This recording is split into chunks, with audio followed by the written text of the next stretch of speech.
Well, today we are marking our re-entry back into the narrative lectionary.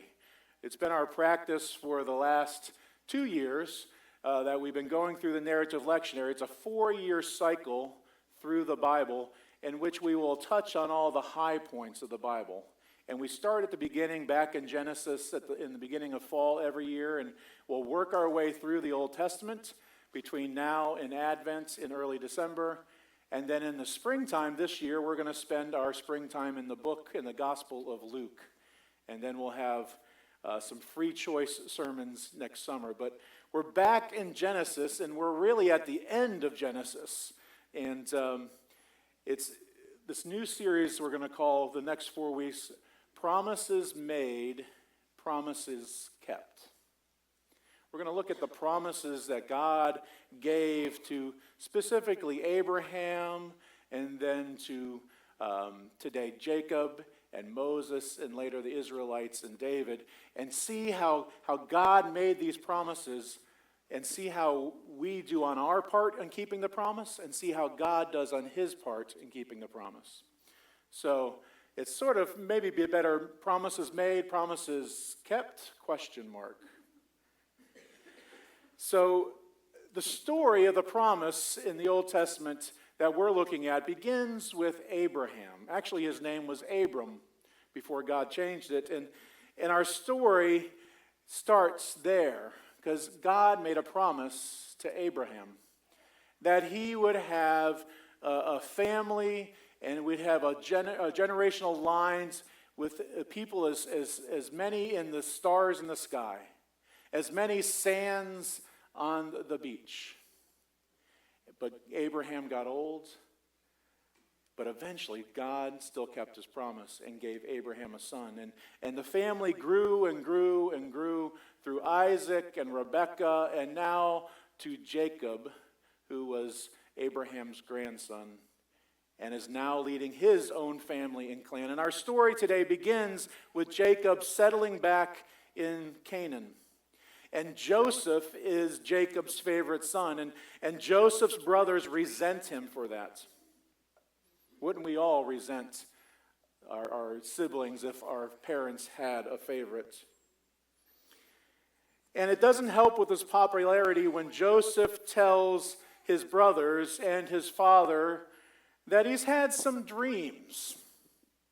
He's had some dreams that foreshadow that they will serve him one day. And the brothers then conspire to kill Joseph, but instead throw him in this pit. Jacob loved Joseph best because Jacob was an old man when Joseph was born, and Joseph was born to Jacob's first love. Like Jacob's parents and grandparents, they had some difficulty in bearing children. And his first love, Rachel, was barren for many years. And so he had another wife, Rachel's sister Leah, who bore him some children. And then Rachel got anxious, and she asked her maidservant to step in and to bear Jacob some children. And some more children were birthed by another maidservant. And then finally, God in his sense of humor maybe, and promise-keeping, God sends finally children to Jacob and to Rachel. And she bears Joseph and later Benjamin. And so Jacob is already showing favoritism to Joseph, and he gets him this coat, and it makes him stand out from one of the 12 sons of Jacob that later become the 12 tribes of Israel. It makes him stand out, and it shows physically Jacob's unequal love for Joseph. And that unequal love grows into hate for the brothers. And the Bible says they couldn't even talk to him. They hated him so much. Have you ever felt that way about someone? You couldn't talk to them? And it doesn't help then that Joseph at 17 years old, and Do you think back, just take yourself back to 17 years old, okay? And all the fantastically wise, wisdom-filled decisions you made, right?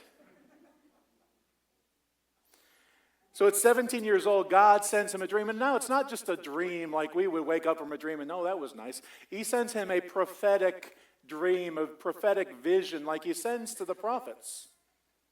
And Joseph, being 17 years old, I don't know that he quite knows how to respond to it. Who one of us would know how to respond to a dream like this? And so he goes and shares it with his brothers, and he says, I had this dream, and we were out, and we were baling grain, and the stalks of my grain stood up tall in the center, and your bales of grain bowed down to me. That endeared him to his brothers, didn't it? Right? And later he had another dream, and he brought his father and mother there, and he said, I've had another dream, and the sun and the moon and the 11 stars in the sky are all bowing down to me. And Jacob wonders to his son, are you saying that your mother and I will bow down to you as well? The brothers are further angered by this, but Jacob, the father, is intrigued, and he takes notice. Later on, he says, go check on your brothers. They've been out herding the sheep, and go check on them, and it's quite a journey to go. And he finds them, and as they see him coming, they plot to kill him. But one of the brothers steps in, and because the group of the brothers were plotting, and they said, here comes the big dreamer. Let's kill him, and let's throw him into one of the cisterns, and we'll say that a wild animal devoured him, and then we'll see what becomes of his dreams. But the eldest brother, Reuben, jumps in.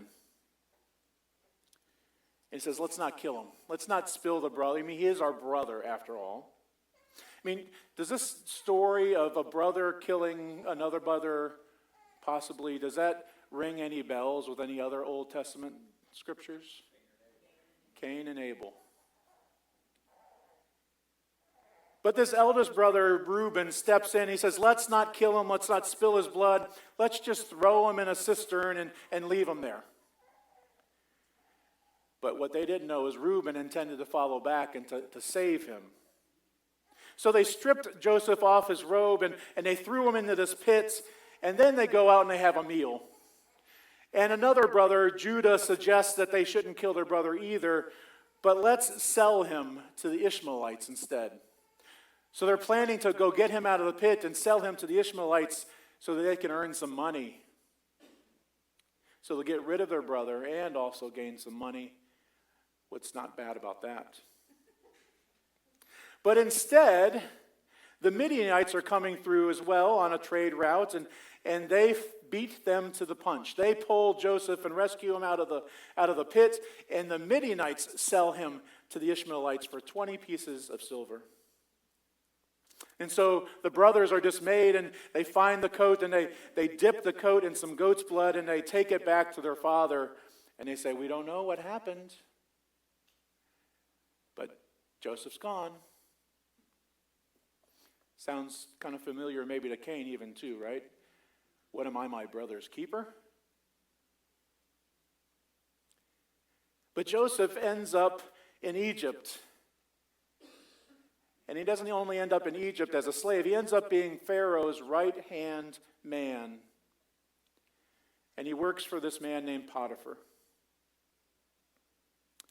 In the meantime, a lot happens in the 12 chapters between us meeting Joseph and Jacob and the brothers, and in chapter 50 where Judy read this morning. In them, Joseph arrives in Egypt, and despite a false accusation, he spends 2 years in prison. But God continues to bless Joseph with success and respect. After correctly interpreting Pharaoh's prophetic dreams of a coming famine, Joseph becomes the second most powerful official in Egypt. And he helps them prepare for the 7-year famine that is coming. And during this natural disaster, Joseph's brothers and his whole family come to Egypt for food. And Joseph welcomes them all. He welcomes them all. He gives them food to eat. He gives them a place to live. He takes care of them. And Jacob, the father, ends up dying in Egypt. And as an old man, before he died, he blessed his 12 sons and asked them to bury him in the family plots on the other side of the Jordan. But after their father dies, after Jacob dies, the brothers are fearful of what Joseph might do then. They're fearful because they thought that Jacob, their father, was standing in between them and their brother, keeping them safe. But Joseph had no ill will intended. So after they bury their father Jacob, and after the proper grieving period, we come to the passage that Judy read. And it says that while Joseph's brothers had intended their actions for evil, God produced something good. And he says, don't be afraid. I have no ill will towards you. But those brothers, they just couldn't figure it out. They couldn't figure out why Joseph would be so kind after what they had done. So I think there's three things that we can pick up that the storyteller here in the end of Genesis is looking to tell us. First, I think he's showing us that how God continues to uphold this promise that he made to Abraham. In a famine, this whole family could have been wiped out. This whole clan of Jacob could have been wiped out if they not had gone to Egypt, if Joseph hadn't been in charge and prepared for the famine. So the teller of this story is showing how God continued to uphold the promise made to Abraham to make his clan be of great number.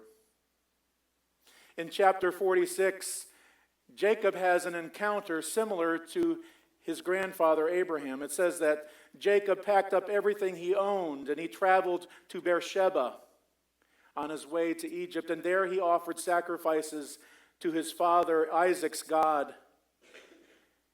And God said to Jacob in a vision at night, Jacob, Jacob, he said, I'm here. He said, I am El, your father's God. Don't be afraid to go down to Egypt, because I will make a great nation of you there.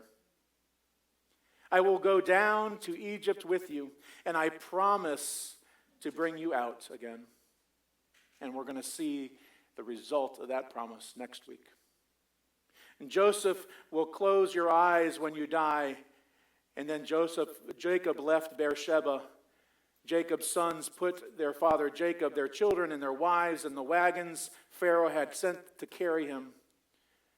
And they took their livestock and their possessions, and they acquired all they acquired in the land of Canaan. They arrived in Egypt. Jacob and all his children with him. His sons, his grandsons, his daughters, and his granddaughters. All the descendants he brought with him to Egypt. All the descendants that God had promised to Abraham, and then to Isaac, and now to Jacob. So God is affirming his covenant, is affirming his promise to Abraham and his children. And then he's also setting up this Exodus narrative where it said that God would be with them and bring them out of Egypt. We'll see that next week. And thirdly, I think that the storyteller is trying to tell us a tale of how God continues to work amongst God's people. Even when we don't hear a lot about, in this section of Genesis, we don't hear a lot of God's actions. A lot of God's actions are behind the scenes. And we don't even hear the word God too often in this section. But God is working. God is working for the good. God is producing good from all the choices that humanity makes.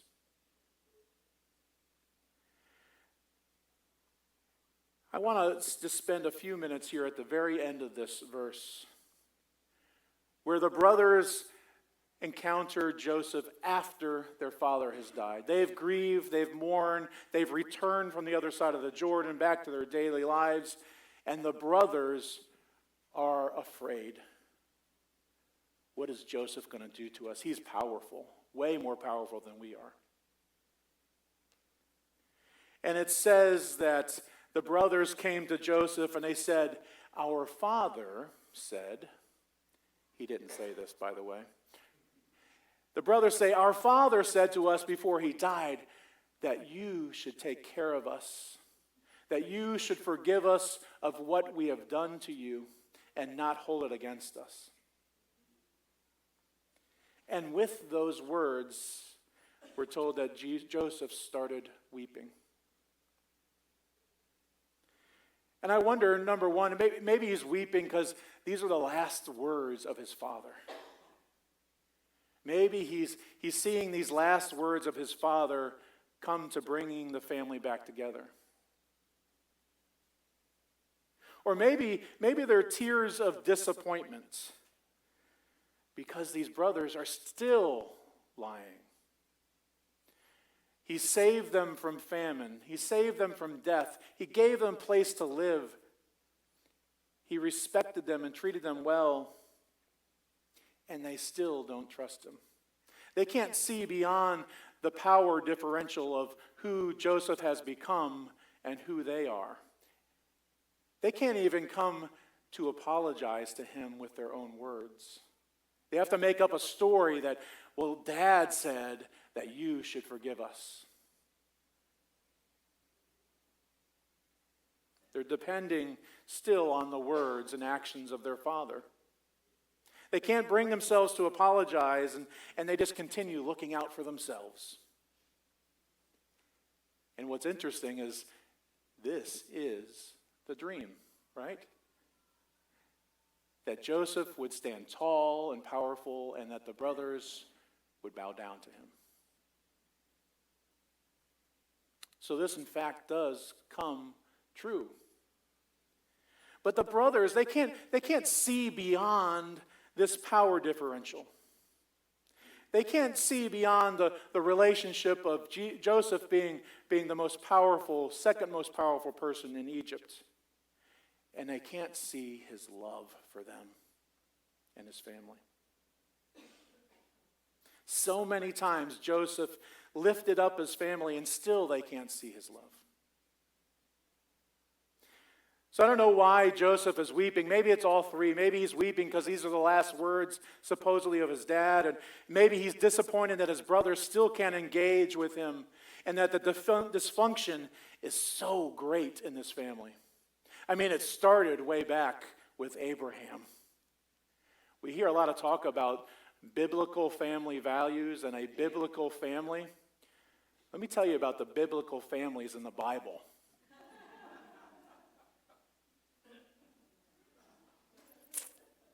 This book would be banned, right?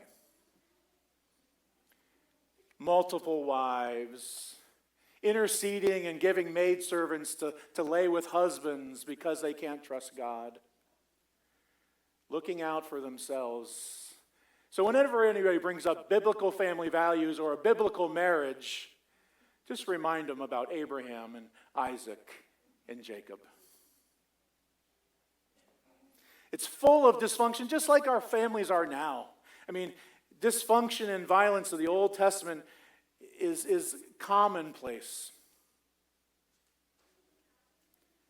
Jacob and his brothers just become just like their father and their grandfather and their grandmother. And I think we probably all can relate to some kind of relational dysfunction, unless you are extremely unusual. You may have it in your families, you may have it in other relationships, but chances are some place in your life you have relationship dysfunction. I know I did. And some place in that, you may have experienced unequal love, just like Joseph's brothers. Maybe you were the one who was unequally loved. That didn't take you off the hook in your relationship with others. But unequal love often leads to hate and often leads to violence. We see that over and over and over in the Bible. And it begins in the Bible with Cain. Cain sees Abel and his relationship with his family, and he's jealous. His relationship with God, and he's jealous. And this unequal love he feels turns to hate and then turns to violence for Cain. At the very beginning of the book of Genesis, but God forgives Cain. In all of that, God forgives Cain. But on the other end of the book, the very last pages of the book of Genesis, we see the same story of violence between siblings. And this time, Joseph, the human in the story, Joseph forgives his brothers. God forgives Cain, but Joseph forgives his brothers. And God puts a book in on this first book of the Bible that says even unequal love, even if it turns to hate, even if it turns to violence, that I can forgive you and your brothers can forgive you.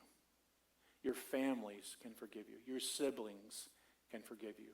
We can forgive one another.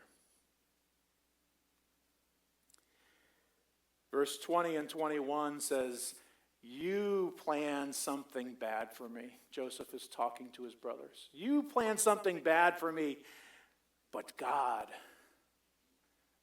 produced something good from it.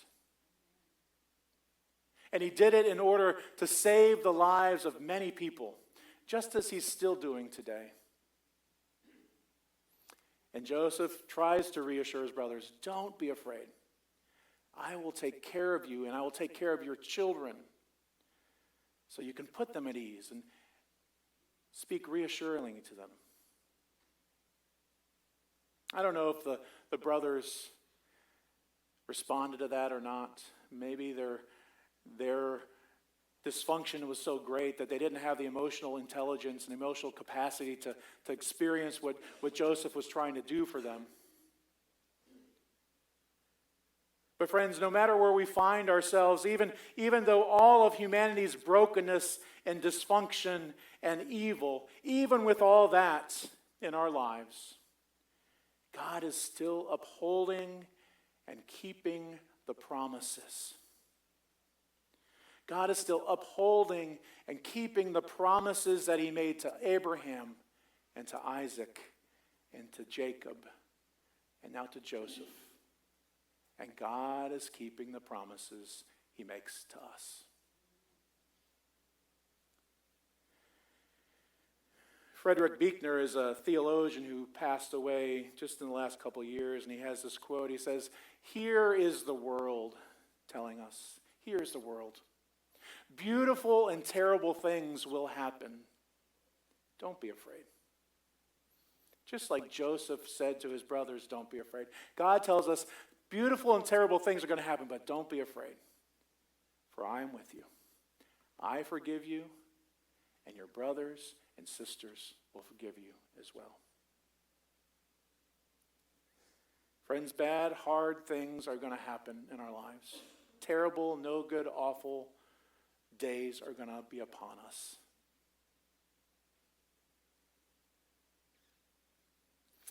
And we might look back on the other side of that and we might say, was it worth it to go through that?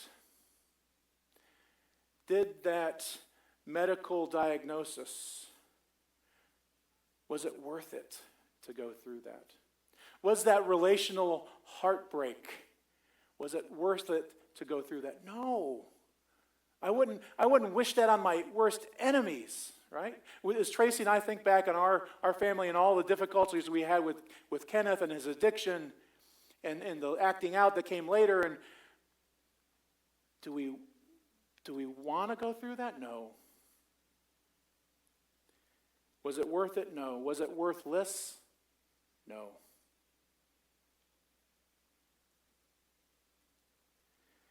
Rabbi Steve Leder says, if you're going to go through hell, don't come out empty-handed.